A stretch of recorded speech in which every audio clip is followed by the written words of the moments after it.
BS02 thì mình thấy cái khớp này nó lại chắc và cứng hơn ở em UTR03 nha. Em UTR03 mình xoay mình thấy nó nhẹ nhàng hơn em BS02 khá là nhiều.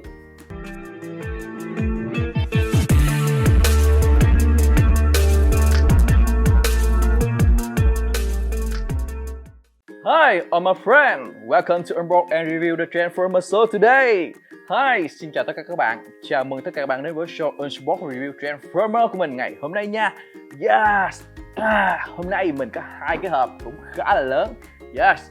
Bên tay trái của mình đây là em Megatron đến từ BNB, đây là hàng KO nha. Còn bên này là UTR03 Megatron của Unitoy.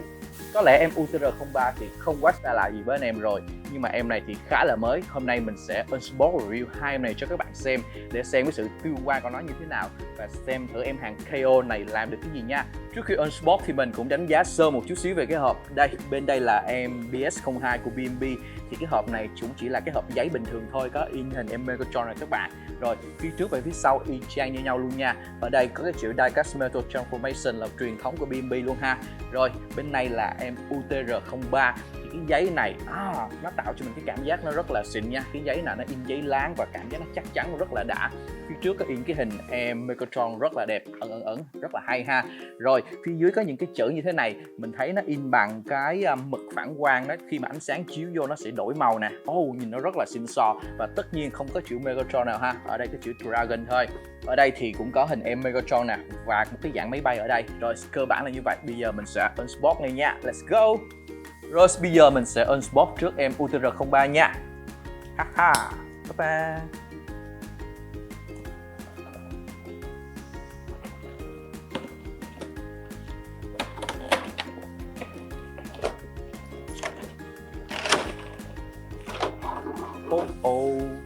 Wow, trong này có một cái bịch nữa đây. Nó cho mình một cái tấm card này các bạn. Cái card này thì cũng bình thường thôi, nó bằng giấy. Rồi đây là sách nè. Cũng cơ bản là tất cả các cái bước để lắp ráp thôi ha. Rồi bây giờ sẽ đến nhân vật chính UTR03. Wow, Rồi đầu tiên mình sẽ có một cái khiên nè các bạn. Cái này là cái súng nè. Đây là cái kiếm rìu. Rồi, nó cho mình một cái đầu. Cái đầu này là của em UTR02 nha các bạn. Rồi tiếp tục đến nhân vật chính của chúng ta.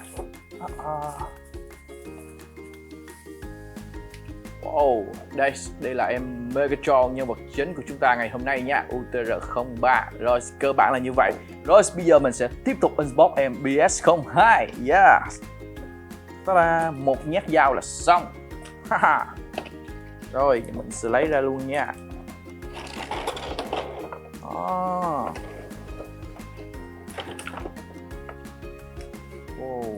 Rồi để mình coi nha. Nó cho mình một cái cuốn sách luôn nè các bạn. In rất là sắc nét ha. Tất cả các bước. Cầm cái cuốn sách này thì mình thấy nó có vẻ xịn sò hơn là cái tờ giấy của em UTR03 nha. Rồi.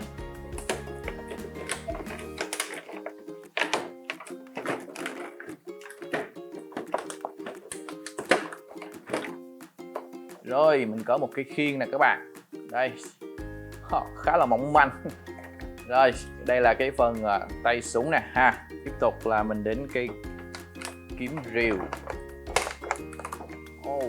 Đây cái kiếm này thì mình thấy nhỏ hơn cái kiếm của UTR03 nha. Có vẻ là cái này bị downscale xuống nha các bạn. Rồi một cái phần mặt thay thế nè. Có lộ răng luôn nè. Đây là em BS02 UTR03A KO. Cơ bản là như vậy nha. Bây giờ mình sẽ đi ngay vào phần review. Let's go. Rồi thì mình đã unbox xong em UTR03 và em BS02. Tất cả những phụ kiện có thì mình đã để trên bàn rồi nha các bạn. Cơ bản thì cả hai phiên bản đều có một cái khiên, một cái kiếm và một cái súng. Tuy nhiên em BS02 có thêm một cái phần mặt nạ thay thế nè.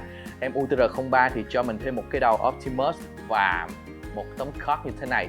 Cả hai phiên bản đều có hai cuốn sách hướng dẫn. Cơ bản là như vậy ha. Trước khi vào review thì mình cũng muốn nói sơ một chút xíu. Với mình đây là một cái tạo hình Megatron, nó có bước đột phá, nó không giống bất cứ cái hóa thân nào trước đây của Megatron nha các bạn. Và liên quan tới truyền thuyết hiệp sĩ nên nó tạo ra một cái hình dáng giống như là người mặc cái giáp lên như vậy.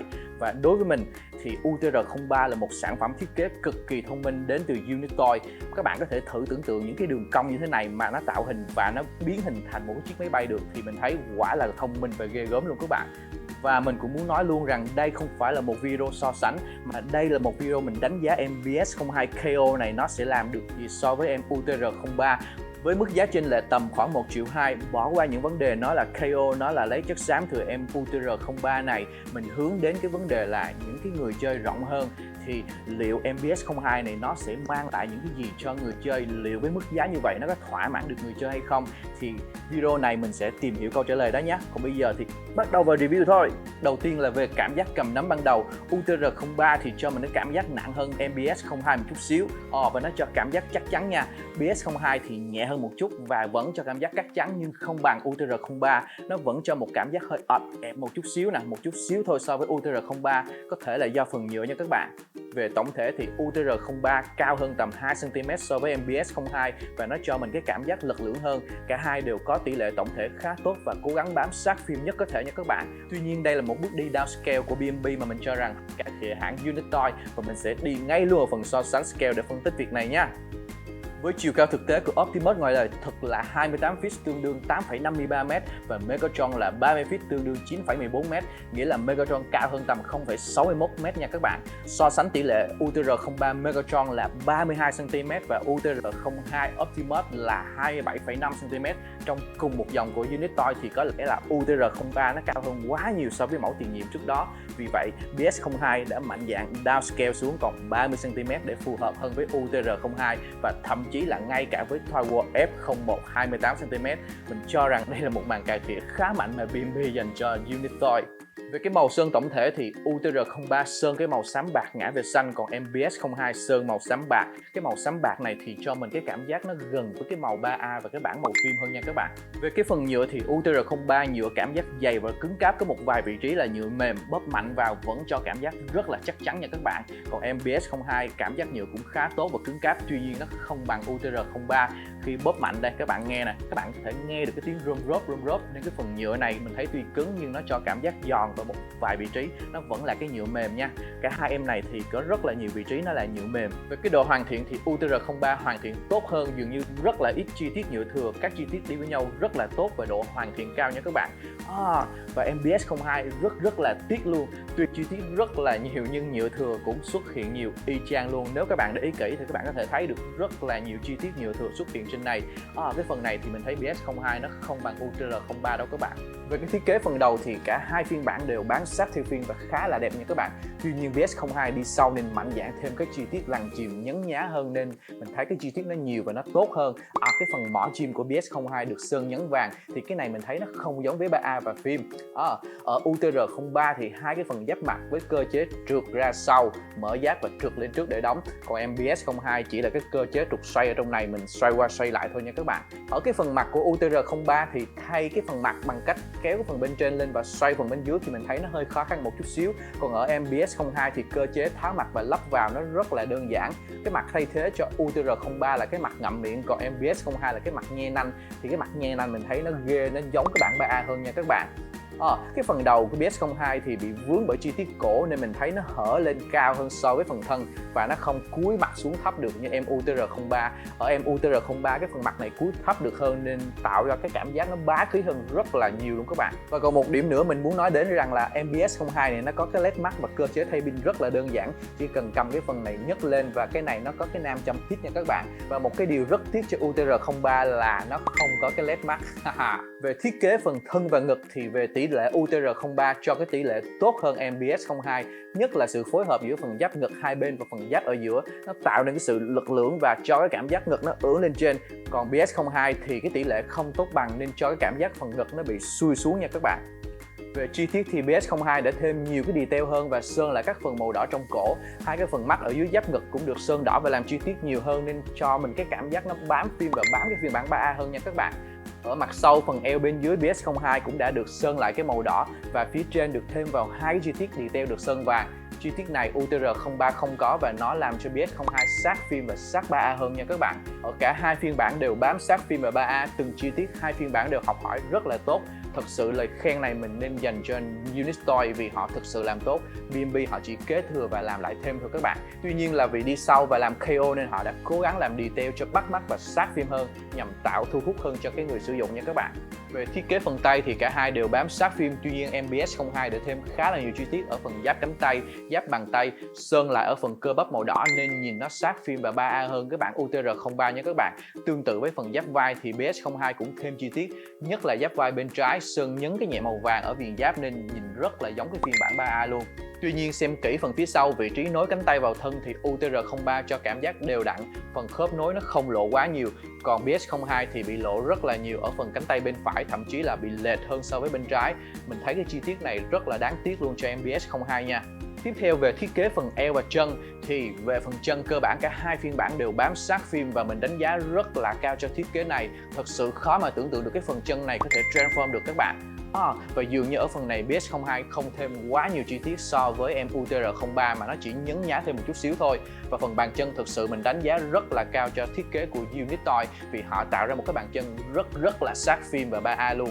Nhất là phần mặt trước chi tiết rất là sát và cả bên hông phía sau nó tạo ra cho mình cảm giác đây là một cái bàn chân thực thụ chứ không bị ảnh hưởng quá nhiều bởi chi tiết transform nha. Về hai phần giáp hông của cả hai phiên bản đều cố gắng bám sát phim, tuy nhiên vẫn còn to nhưng vẫn chấp nhận được nha các bạn vì đây là cái chi tiết transform. Phần màu sơn chi tiết bên trong UTR03 nó có cái màu đồng, nó cho mình cái cảm giác là đẹp hơn cái màu gold của em BS02. Cả hai đều có một cái phần giáp mông phía sau rất là thẩm mỹ luôn các bạn, nó che được những cái chi tiết phía sau ha. Phần váy giáp phía trước thì UTR03 bằng cái nhựa mềm, chi tiết không sắc sảo lắm các bạn xem nè. Đó, cái này cái nhựa nó cũng hơi mềm thôi ha. Còn em BS02 thì đây là một cái nhựa dẻo luôn và nó khá mỏng manh. Tuy nhiên cái này là một cái miếng nhựa nó rất là mềm này, các bạn xem này, nó cực kỳ uốn dẻo luôn. Nhưng chi tiết thì nó được làm sắc bén hơn nha. Về phân bố kim loại ở hai phiên bản thì em UTR03 nó có các vị trí như sau nha các bạn. Ở phần đầu gối phía sau nè, phần nối giữa eo và thân phía sau, phần nối giữa hai chân và giáp mông có một cái miếng kim loại rất là cứng và dày, và ở trong hai cái phần nách như thế này tất cả đều có những part kim loại khá là lớn và dày. Còn em BS02 thì mình thấy nó không có những cái vị trí như vậy. Tuy nhiên ở dưới cái phần bàn chân nè, các bạn xem ở cái giáp chân phía dưới và cái phần ngón chân thì nó làm hoàn toàn bằng kim loại hoàn toàn nha các bạn, và mình thấy nó rất là dày và chắc chắn luôn. Về phần đầu thì cả hai phiên bản đều có thể xoay được 360 độ, tuy nhiên là hơi vướng cái giáp chút xíu thì các bạn để ý lách một chút thì có thể xoay được nha. Về khớp ở phần đầu thì cả hai khá là chắc chắn, tuy nhiên em UTR03 thì mình thấy chắc chắn hơn nha các bạn. Về phần giáp vai thì cả hai phiên bản đều khá là chắc chắn. Ở đây thì nó có hai cái khớp. Đầu tiên là cái khớp bản lề và cái khớp cầu. Thì cái khớp cầu giúp cho cái giáp vai có thể xoay được tất cả các hướng, và cái khớp bản lề thì cái giáp vai có thể trượt lên trượt xuống được như thế này nha các bạn. Cả hai đều khá là chắc chắn ha. Ở phía bên trong phần tay nối vào phần thân thì có xuất hiện thêm một cái khớp. UTR03 thì có thể đẩy ra sau được một chút xíu như thế này, còn em BS02 thì không đẩy nha các bạn. Cái phần này thì sẽ giúp cho UTR03 cái tay nó linh hoạt được hơn một chút xíu nha. Về phần cánh tay thì cả hai đều có thể đưa lên cao, rất là cao luôn, 90 độ luôn các bạn. Ở đây thì cả hai đều xuất hiện cái khớp nảy. Tuy nhiên khớp nảy ở em UTR03 thì mình thấy nó chắc chắn hơn cái khớp nảy ở em BS02. Tuy nhiên cả hai đều khá là chắc chắn nha các bạn, chứ em BS02 cũng không có lỏng nha. Về phần xoay tay thì cả hai đều có thể xoay cánh tay được 360 độ nha các bạn. Cả hai đều mình thấy cái khớp nó khá là chắc chắn, chỉ là cái khớp bình thường thôi. Tuy nhiên nếu mà để so sánh thì em UTR03 cái khớp nó chắc hơn em BS02 nha. Về phần cánh tay thì cả hai đều có cái biên độ gập lên cũng khá là sâu, và ở đây cả hai đều xuất hiện hai cái khớp nảy và mình thấy nó khá là chắc chắn. Tiếp tục thì ở đây có một cái khớp phụ nữa, các bạn xem nè, nó có thể gập ngược xuống dưới, nhưng mà mình nghĩ cái này là liên quan tới transform thôi chứ không có cái tay nào mà cái biên độ như thế này nha các bạn. Tiếp theo là phần cẳng tay thì cả hai đều xuất hiện một cái khớp, chỗ này khớp bình thường thôi, mình có thể xoay được 360 độ để gia tăng cái biên độ, và cả hai đều mình thấy nó rất là chắc chắn nha. Về phần bàn tay thì cả hai đều sử dụng cái khớp đĩa nha các bạn, có thể xoay được 360 độ. Tuy nhiên ở em UTR03 thì mình thấy cái phần khớp này nó chắc chắn hơn em BS02 rất là nhiều. Em BS02 thì mình thấy cảm giác nó lỏng nha. Và các ngón tay của em UTR03 thì chỉ có một cái ngón cái là mình có thể tách ra và full khớp thôi. Còn những cái ngón còn lại thì nó dính chùm vào nhau. Tuy nhiên cũng là các cái khớp có thể gặp được nha. Còn em BS02 thì tất cả ngón tay đều là khớp rời và full từng ngón luôn. thì mình thấy nó sẽ linh hoạt hơn. Tuy nhiên ở MBS 02 thì mình thấy cái cổ tay nó hơi lỏng nên mình nghĩ là cầm vũ khí nó sẽ bị lỏng đó các bạn. Tiếp theo ở phần giáp hông thì cả hai phiên bản đều có cái khớp cầu nha các bạn. Cái giáp hông này có thể xoay được rất là nhiều hướng nha. Và ở phía trong nó còn xuất hiện thêm một cái khớp phụ giống như cái lò xo, mình có thể bật lên bật xuống giúp cái giáp nó gọn, nó không có bật đi nhiều hướng và nó khép vào hai cái bên chân nha các bạn. Và phần khớp cầu này thì ở em UTR03 mình thấy nó chắc chắn hơn ở MBS 02 nha. Tiếp theo phần giáp mông thì cả hai đều có biên độ như thế này nha các bạn. Tuy nhiên ở em UTR03 vì nối vào cái phần kim loại nên mình thấy nó chắc chắn hơn, còn MBS 02 chỉ là cái phần nhựa thôi nha. Tiếp theo là về phần khớp eo thì cả hai phiên bản đều có thể xoay được 360 độ nha các bạn. Và cái khớp này chỉ là khớp bình thường thôi. Tuy nhiên ở MBS 02 thì mình thấy cái khớp này nó lại chắc và cứng hơn ở em UTR03 nha. Em UTR03 mình xoay mình thấy nó nhẹ nhàng hơn MBS 02 khá là nhiều. Về cái phần giáp váy thì cả hai phiên bản đều có thể đưa ra sau, đưa ra trước và đưa lên đưa xuống một chút xíu. Tuy nhiên ở em UTR03 thì mình thấy cái phần khớp này nó chắc chắn hơn và cái phần nhựa này nó là cái nhựa cứng hơn nên mình thấy cảm giác nó sẽ tốt hơn nha các bạn. Còn MBS 02 thì cái này nó bằng nhựa dẻo, mình cầm nó rất là mềm luôn ha. Về cái phần khớp chân đán ngang thì ở đây đều xuất hiện hai cái khớp nảy. Và các bạn xem nha, cái khớp nảy ở em UTR03 mình thấy rất là chắc chắn, nó có thể giữ được các cái tư thế. Tuy là không có quá chắc đâu nhưng mà vẫn giữ được các tư thế, mình sẽ để từng đoạn nó vẫn giữ được. Còn MBS 02 thì hoàn toàn là lỏng lẻo, thả tay là nó sẽ rớt luôn nha các bạn. Cái này mình nghĩ cần phải fix thì MBS 02 cái khớp chỗ này nó mới cứng hơn được nha. Rất tiếc là khớp nảy MBS 02 làm rất là tệ chỗ này luôn. Về cái khớp đá lên phía trước thì các bạn xem cái biên độ nha. Nó không có đá lên được quá nhiều cả hai phiên bản tại vì nó bị vướng cái giáp. Cái này các bạn muốn đá lên cao thì phải lách cái chân ra chút xíu, tuy nhiên nó cũng khá là hạn chế. Nhưng có một điều đặc biệt là ở em UTR03 cái này chỉ là một cái khớp bình thường thôi. Cái khớp xoay bình thường mình đưa lên nó khá là chắc chắn thôi. Nhưng ở em BS02 chỗ này lại có thêm một cái khớp nảy. Và cái khớp nảy mình này rất là chắc chắn nha các bạn. Về biên độ đá ra sau thì cả hai phiên bản đều đá lên cái biên độ như nhau. Tuy nhiên mình đã nói rồi, ở em UTR03 chỉ là khớp bình thường thôi và em BS02 là cái khớp nảy nên cái phần này cái khớp em BS02 nó rất là chắc chắn, nó giữ được tốt hơn em UTR03 nha các bạn. Tiếp tục ở phần chân của hai phiên bản thì xuất hiện một cái khớp như thế này có thể giúp cái chân xoay được 360 độ để giúp gia tăng cái biên độ của chân hơn. Tuy nhiên ở em UTR03 thì cái khớp này nó chắc chắn hơn ở cái MBS02 nha các bạn. Về phần khớp đầu gối thì cả hai phiên bản đều xuất hiện cái khớp bản lề nha các bạn và mình thấy nó khá là chắc chắn. Tuy nhiên ở em UTR03 cái này là cái phần nối bằng kim loại nha, các bạn có thể thấy trên màn hình nè. Còn MBS02 chỉ là nhựa thôi nên em UTR03 nó cho mình cái cảm giác chắc chắn tốt hơn MBS02 nha. Về phần bàn chân thì cả hai phiên bản đều có thể lắc qua bên phải, lắc qua bên trái được một chút xíu thôi.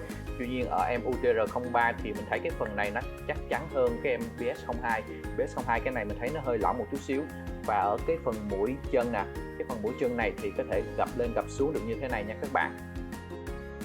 Tiếp theo phần phụ kiện thì cả hai phiên bản trên lòng bàn tay đều có một cái khe và trên thanh kiếm có một vị trí như thế này. Các bạn chỉ cần việc lắp vào, bóp thật chặt nha. Sau đó dùng các cái ngón tay bóp lại thì cái bàn tay này có thể nắm được cái thanh kiếm nha các bạn. Tuy nhiên có một cái điểm lưu ý như thế này ha.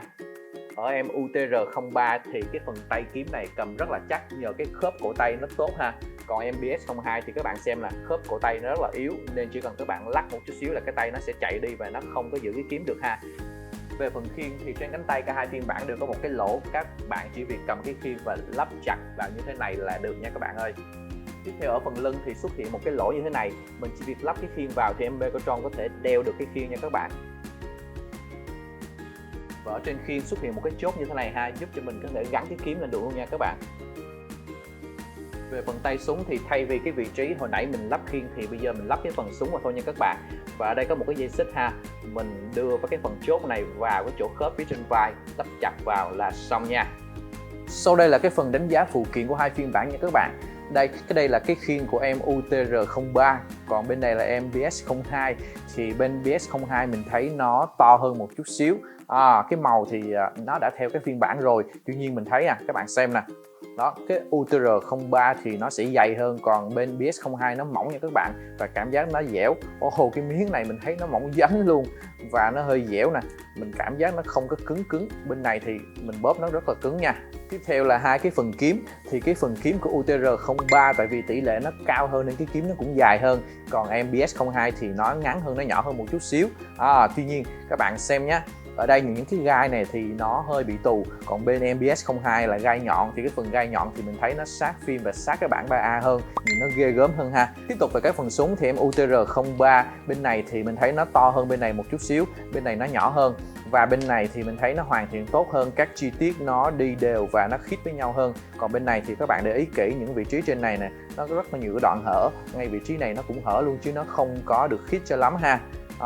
Rồi thì ở MBS 02 nó cũng có một cái led như thế này, mình thấy rất là sáng luôn. Đó, các bạn xem nè, bật lên nó rất là sáng, và cái này nó gắn pin sẵn cho mình ha. Còn em UTR-03 thì nó không có pin sẵn, mình phải gắn vào chỗ này. Và các công tắc ở đây thì ở đây mình thấy nó có 3 chế độ. Đầu tiên nè, các bạn xem nè, cái này cũng rất là sáng ha. Chế độ thứ hai là nó sẽ nhấp nháy chậm chậm nè, đó các bạn xem nhé. Và chế độ thứ ba là nó sẽ nhấp nháy liên tục. Cái điều này mình thấy hơi tiếc ha, là một cái súng rất kỳ công như thế này, 3 chế độ luôn, nhưng mà cái led mắt thì nó lại không làm. Cái đây là một cái điều rất là tiếc cho em UTR-03, một bên màu đỏ và một bên màu cam, nó như thế này ha. Độ sáng thì nó cũng tương đương. Và đây là cái dạng máy bay của em UTR-03 và BS-02 nha các bạn. Cái này thì mình thấy nó không có giống máy bay lắm, cái này nó giống cái phi thuyền hơn ha. Em UTR-03 nè, cái chiều này nó tầm khoảng 44cm và cái sải cánh nó là 42cm nha các bạn.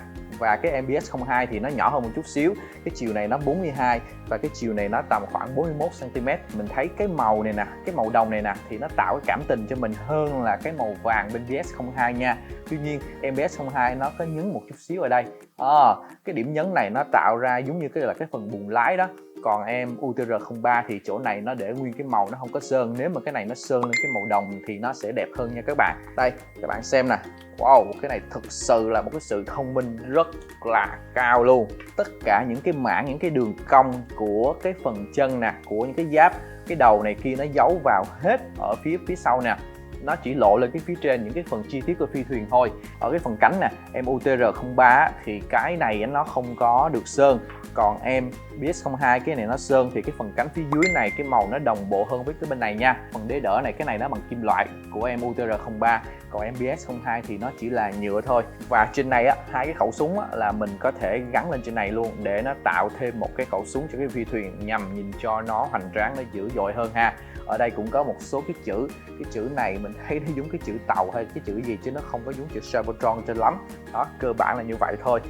Vừa rồi thì mình đã unbox và review xong cho các bạn xem hai phiên bản UTR-03 và BS-02.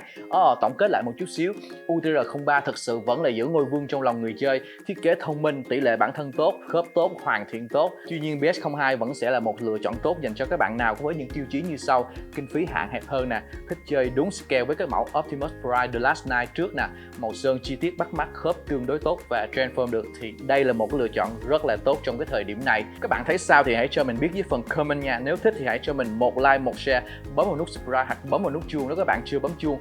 Và bây giờ nán lại một chút xíu, đi ngay vào phần show in nha. Let's go!